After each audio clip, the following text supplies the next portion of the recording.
नमस्कार, between the lines with Niranjan में आपका स्वागत है।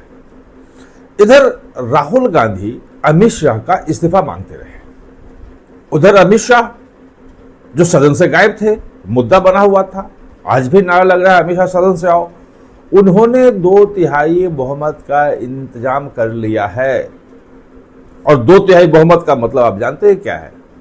संविधान संशोधन विधेयक पास करवाना, महिला आरक्षण और परिसीमन वाला, जिसके लिए कहा किसने? योगेंद्र यादव जो गुरु हैं राहुल गांधी के, कपिल सिब्बल बड़े वकील, पूर्व मंत्री, कि अगर ये विधेयक परिसीमन विधेयक पास हो गया तो फिर भाजपा कभी नहीं हारेगी। क्या क्या चीजें हैं, कैसे 2/3 बहुमत का इंतजार हुआ और वो जो परिसीमन विधेयक है, महिला आरक्षण विधेयक है, संविधान संशोधन विधेयक है, वो कब पेश होगा लोकसभा में, राज्यसभा में कब पास होगा, ये इस पे हम आज विस्तार से समझेंगे। दरअसल अभी तक जब हम भी सरकार में किसी से पूछते थे, यहां तक अमित शाह से पूछते थे कि क्या है उसका, तो बोले कि अभी तय नहीं है, संख्या बल आएगा तो देखा जाएगा। और कल जब उनसे पूछा तो उन्होंने कहा देखते हैं कि किस दिन लाना है। उन्होंने ये नहीं कहा कि अभी नहीं है संख्या बल, कुछ भी नहीं, एफसीआरए के लिए बिल्कुल आना है। उसके बाद रात में हमने कई लोगों से बात की सुबह भी मेरी बातचीत हुई, वरिष्ठ नेताओं से भी बातचीत हुई। उसमें 3-4 लोगों ने, बाकी अधिकांश को भी मालूम नहीं था कि क्या होना है, 3-4 लोगों ने मुझे कंफर्म किया कि हाँ 2/3 मेजोरिटी जो है वो हो गई है और अब ये बिल पास हो सकता है। तो हमने पूछा 360 सांसद कहां से आएंगे, क्योंकि पुराना हिसाब अगर आप देखें तो 293 तो है एनडीए के, जो पहला जो अप्रैल में 17 अप्रैल को जो वोटिंग हुई उसकी बात कर रहा हूं। भाई बाहर वालों ने कुछ दिया तो 298 लगा लो, 298 जो है वो एनडीए के पक्ष में वोट पड़े थे 17 अप्रैल को इसी विधेयक पे, और 230-31 जो पड़े थे, 230 वो इनके खिलाफ पड़े थे, क्या बोलते हैं, एनडीए के खिलाफ, यानी कि विपक्ष में पड़ा था वोट वो। अब 298 से 2/3 के लिए जो है वो चाहिए 360। 20 अगर हम जोड़ ले टीएमसी वाला, जो nationalist citizen party of India में जो मिल गए हैं, तो 318। 6 अगर जोड़ लेते हैं हम जो यूटीबी शिवसेना वाले, उद्धव ठाकरे गुट वाले गए हैं, शिवसेना में शामिल हुए, तो 6 और बढ़ जाएंगे, तो 24। बाकी कहां से?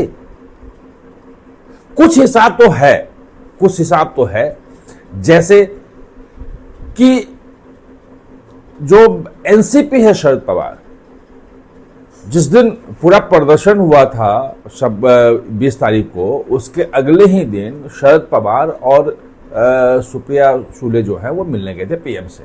मैंने आपको बताया था उस दिन भी, और वहां पे अपने ऑफिस से बाहर, कमरे से बाहर दरवाजा खोल के प्रधानमंत्री आए और दोनों को ले, कमरे के अंदर क्या बातचीत हुई नहीं मालूम, लेकिन जो वहां के सूत्र हैं, जो लोग हमारे लोग हैं, वो ये कह रहे हैं कि उन्होंने आश्वासन दिया है कि वो ये जो परिसीमन विधेयक और महिला आरक्षण विधेयक है, इसके पक्ष में वोट डालेंगे।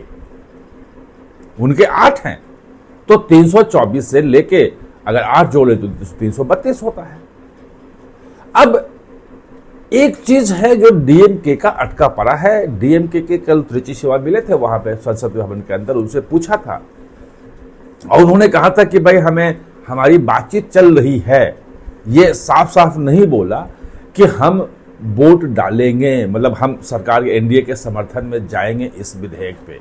वो लिखित में उनको जानकारी चाहिए थी, अभी भी वो पत्ते नहीं खोल रहे हैं।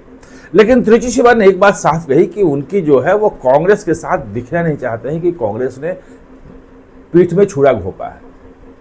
वो एनडीए का, भाजपा का, हिंदुत्व का उनकी पार्टी विरोधी है, विचारधारा की लड़ाई है, लेकिन ये विचारधारा से ऊपर जो कांग्रेस के साथ लड़ाई है वो अस्तित्व की लड़ाई है, तो वहां नहीं दिखेंगे। इसका मतलब ये कि वो वॉकआउट भी कर सकते हैं, जो कल त्रिची शिवा ने जो किया। अगर उनके 22 लोग वॉकआउट कर जाते हैं तो संख्या जो है वो और ज्यादा गिर जाएगी। यानी कि लगभग आप समझ लो कि 14 संख्या जरूरत जो है वो कम हो जाएगी 360 में। यानी कि 360 में अगर वो 14 कम हुई तो 346 की जरूरत पड़ेगी, यानी कि 332 में 14 कम। अब बात यह है कि जो मुझे बताया जा रहा है कि यह संख्या ऐसे पूरी होगी कि कुल जो उपस्थित और वोट करने वाले हैं उसमें बहुत सारे सांसद जो हैं गायब हो जाएंगे, नहीं पहुंचेंगे। पिछली बार भी टोटल जो वोटिंग थी वो 418 की थी और 348 का चाहिए था 2/3 बहुमत, जिसमें 298 आया था। टोटल वोटिंग नहीं थी। जो कानून कहता है, वो संविधान संशोधन विधेयक का जो नियम है वो ये है कि टोटल स्ट्रेंथ, यानी कि पार्लियामेंट का जो टोटल स्ट्रेंथ किसी भी सदन का, लोकसभा हो या राज्यसभा हो, जैसे प्रयोग लोकसभा का 543 है तो उसका आधा से ज्यादा होना चाहिए, यानी 272 होना चाहिए। और जो उपस्थित हैं उनका 2/3 चाहिए। अगर बहुत सारे लोग अनुपस्थित हो गए तो उसमें क्या कर सकते हैं भाई, वो तो फिर स्ट्रेंथ कम हो जाएगी ना। अब वो स्ट्रेंथ जो टोटल है उसको कम करने की जो तैयारी चल रही है उसमें काफी सफलता मिली है।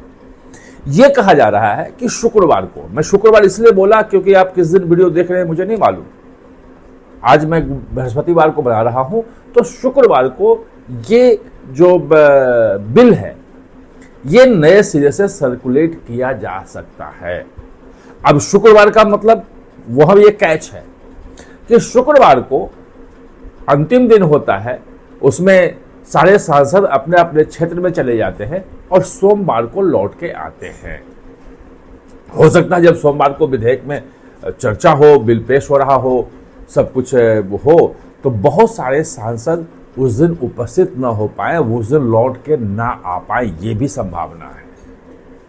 ऐसा हुआ था पिछली बार। अगर आपको 17 अप्रैल वाला फिर से कहता हूं कि उसमें एक उदाहरण है तृणमूल कांग्रेस, मैंने बताया कि 418 सांसदों ने वोट किया, यानी कि 22 और 242 41 है लगभग अभी, यानी कि 22 सांसदों ने वोट नहीं किया था, जिसमें 6 सांसद जो थे तृणमूल कांग्रेस के थे जो नहीं आए थे।